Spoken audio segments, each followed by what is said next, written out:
इस कहानी से आपको क्या शिक्षा मिलती है?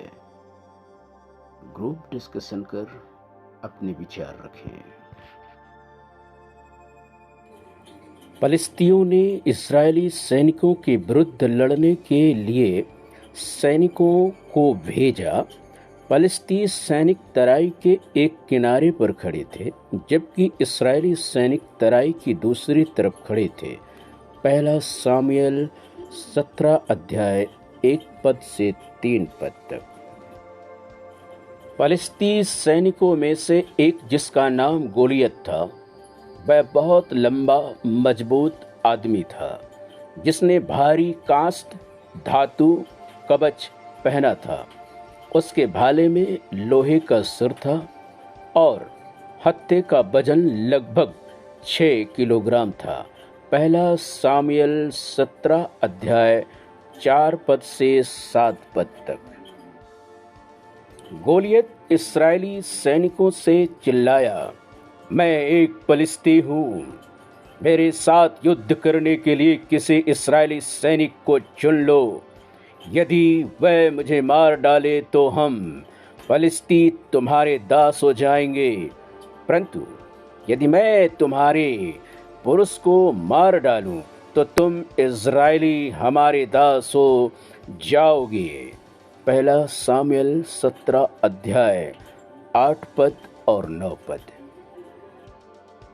गोलियत 40 दिनों तक हर सुबह और हर शाम एक ही चुनौती देता रहा। पहला सामुएल 17 अध्याय 16 पद। 3 इस्राएली सैनिक भाई थे। एक दिन उनके पिता इस्से ने अपने सबसे छोटे पुत्र दाऊद से बात की।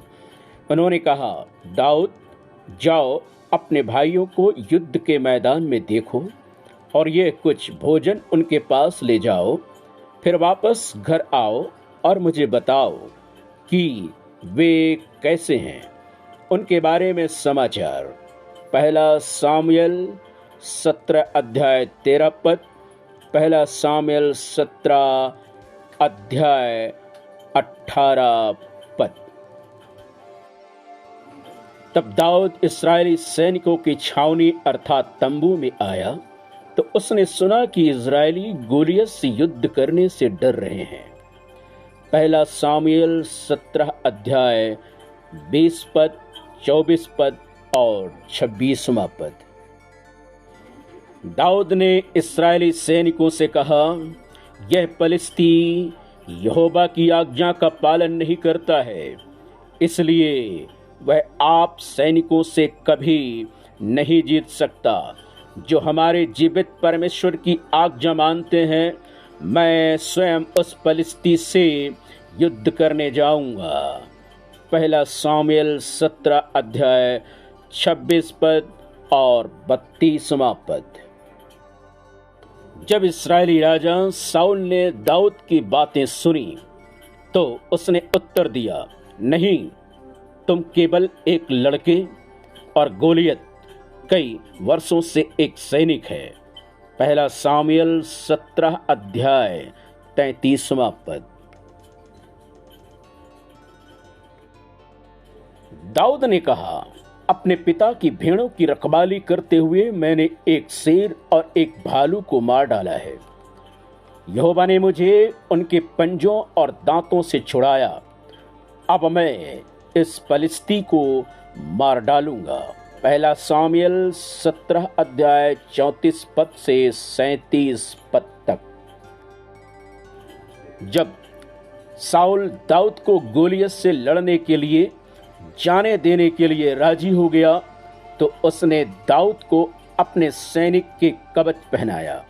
दाऊद ने उत्तर दिया, यह कवच बहुत भारी है और मुझे इसकी आवश्यकता नहीं है। पहला सामुएल 17 अध्याय 37 पद से 39वें पद तक। दाऊद अपना गोफन अपने साथ ले गया था। घाटी में दाऊद ने पानी की एक धारा से कुछ पत्थर चुने और फिर गोलियत की ओर चल दिया। पहला सामुएल 17 अध्याय 40वां पद।